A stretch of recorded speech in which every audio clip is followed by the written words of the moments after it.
Ayat, qu'est-ce que vous nous conseillez à lire? Alors moi j'ai pris un petit livre que j'ai découvert en fait l'histoire au Festival d'Avignon il y a 2 ans. C'était une pièce de théâtre et qui reprenait en fait le petit roman qui s'appelle Louise Amour de Bobin. Je ne sais pas si vous connaissez l'écrivain Bobin, qui est un écrivain assez spirituel entre guillemets parce qu'il a fait des études dans la théologie. Et donc c'est une histoire d'amour et donc c'est un petit bouquin. Je pense Catherine va aimer parce que ça parle en fait de la rencontre du narrateur avec une créatrice de parfum. Et donc elle l'amène dans cet univers de fleurs, de poésie, de roses aussi. Et lui donc il a vraiment une écriture très poétique, très fine, très tendre. Donc on plonge dans ce roman et ça fait du bien, on se ressource là, avec ce froid-là, on plonge, on va un peu vers le printemps. Ouais, c'est clair. Et puis ça termine bien avec notre tendance beauté, toute la nature, les plantes, etc. J'aime bien la couverture aussi. Très chouette, ça se lit très facilement et voilà. Moi, il est un peu abîmé parce que je l'ai depuis un petit moment, je le lis souvent. Et il y a de très beaux passages. Mais on dit le titre Louise Amour, de Bobin. Ok. Catherine, qu'est-ce que vous voulez présenter? Moi, c'est en fait. Il est épais, celui-là. Alors lui, il est pas tout à fait terminé. C'est le parfum, mais c'est le parfum des origines à nos jours. C'est Annick Le Guerrer qui donc. On a des coordonnées là dans le livre. C'est rigolo parce que ça permet toujours de connaître un peu la personne. C'est vrai, tout à fait. Donc là, on est raccord. Voilà, absolument. Et puis c'est comprendre. Et puis on va traverser les époques. C'est intéressant. Et en fait, ce qui est très intéressant, c'est de voir la naissance du parfum. On a commencé par, évidemment, avec les Égyptiens et les Grecs. Et puis petit à petit, on avance et on voit l'industrialisation du parfum. Donc on traverse toutes les époques. Il y a beaucoup d'anecdotes, beaucoup de choses. J'ai appris beaucoup de choses sur Guerlain. C'est vrai, je vous invite vraiment à lire ce livre parce qu'il se lit très très vite, très bien.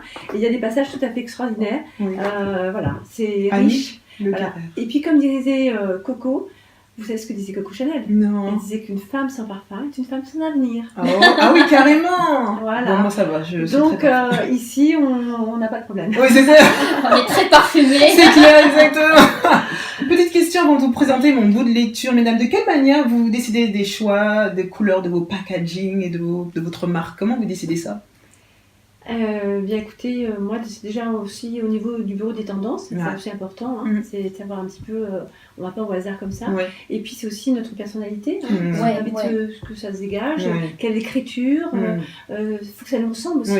Exactement, tout à fait. Moi je pars pas du tout bureau de tendance, même si je travaille un petit peu dans le marketing, je m'intéressais un peu à ça à l'époque, mais pour le coup c'était vraiment, l'idée c'était d'essayer de transmettre à travers comment on présente la couleur, etc. Ce que, l'identité, un peu les valeurs. Moi, je suis partie sur vraiment une couleur assez douce, pastel, plutôt assez élémentaire, parce que ça traduit aussi ce qu'il y a dedans, assez essentiel. Et c'est vrai que c'est surtout le goût, mon goût que j'ai mis dedans, parce que ça me faisait plaisir aussi. C'est clair, parce que tant qu'à faire, si on est dans la création, on peut aller jusqu'au bout, se faire plaisir. C'est vrai. Alors, un livre parfait pour ceux qui manquent d'inspiration et celles qui veulent comprendre l'impact des couleurs. C'est le Dictionnaire de la couleur écrit par Sean Adams, un livre de 256 pages, très coloré forcément, très instructif aussi. Attendez, j'essaie de l'ouvrir. Très instructif. C'est beau. Il remonte aux origines de la couleur. C'est magnifique. Et puis ce qu'elle représente, ce qu'elle inspire.